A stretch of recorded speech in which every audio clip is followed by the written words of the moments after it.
लक्षण जब कहा सामने दिखाई दे तो तब समझ लेना कि ये भगवान के धरती पर आने का समय है।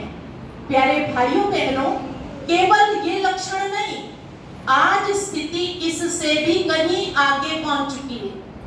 कन्याएं वर मांगती नहीं, चली जाती। धन आप देखेंगे तो कतले आम छिड़ा हुआ है।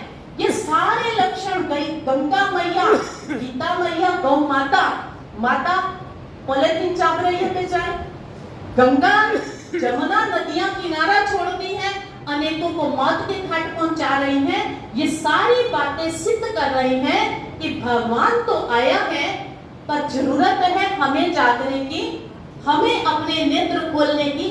पर कहां आया है? इस भारत भूमि को देव भूमि कहा जाता है, पवित्र भूमि कहा जाता है, प्रभु अवतरण की भूमि कहा जाता है।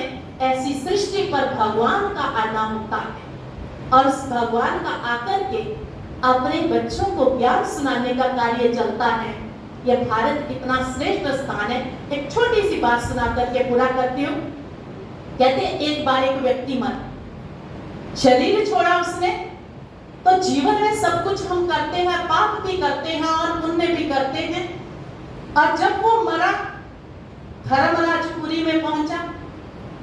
धर्मराज ने चित्रगुप्त से कहा कि इसका बही खाता खोलो और इसके पाप पुण्य बोलो। अब जब पाप पुण्यों की बात आई तो फिर कहा कि इसको तो नर्क में भेजना पड़ेगा, क्योंकि इसके जीवन में पुण्य तो है नहीं। लेकिन जब पाप की बात आए और सजा की बात आए तो हर कोई हाथ जोड़ता है, गिड़गिड़ाता है। तो उस व्यक्ति ने भी वही शुरू किया, मुझे माफ कर दो, मुझे माफ कर दो।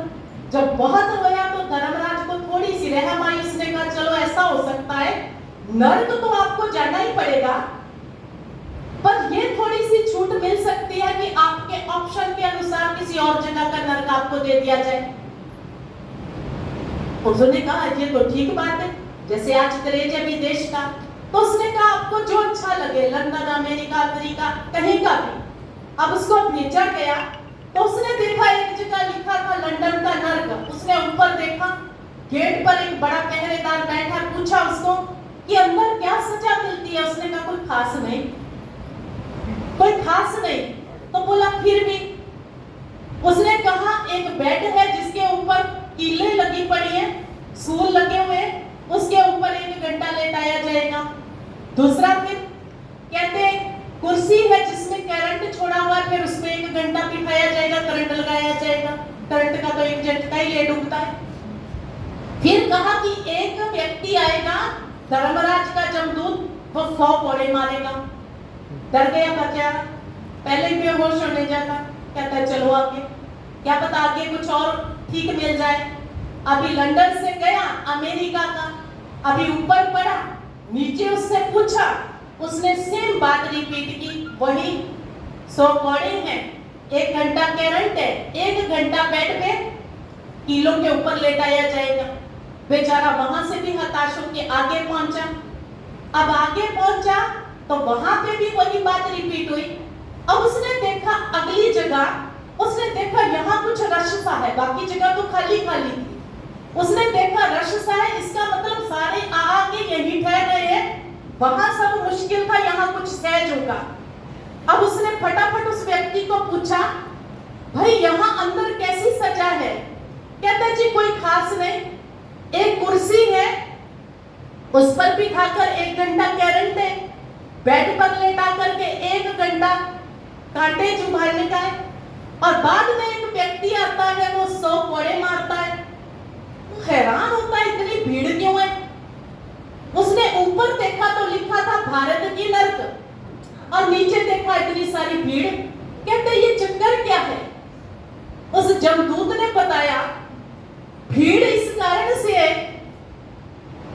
कि जो लाइट है ना, कुर्सी जिसमें करंट देना होता है, तो कई कई घंटे तो लाइट आती नहीं, इसलिए लाइन बड़ी बड़ी है।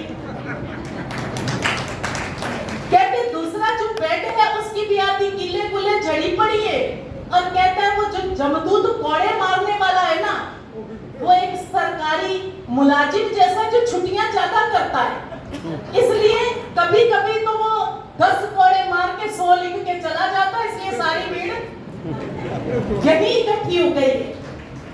प्यारे भाइयों बहनों, भाव ये है कि ये भारत भूमि ही ऐसी है जहां आपकी सजाएं भी माफ हो सकती हैं, आप कोड़ों से भी बच सकते हैं, आप कीलों से भी बच सकते हैं, पर तरीका एक है, उस प्यारे प्रभु के साथ बुद्धि की तार जोड़ लो तो इन सारी सजाओं से छूटने का प्रावधान है, अन्यथा पापों का भुगतान तो करना ही पड़ेगा।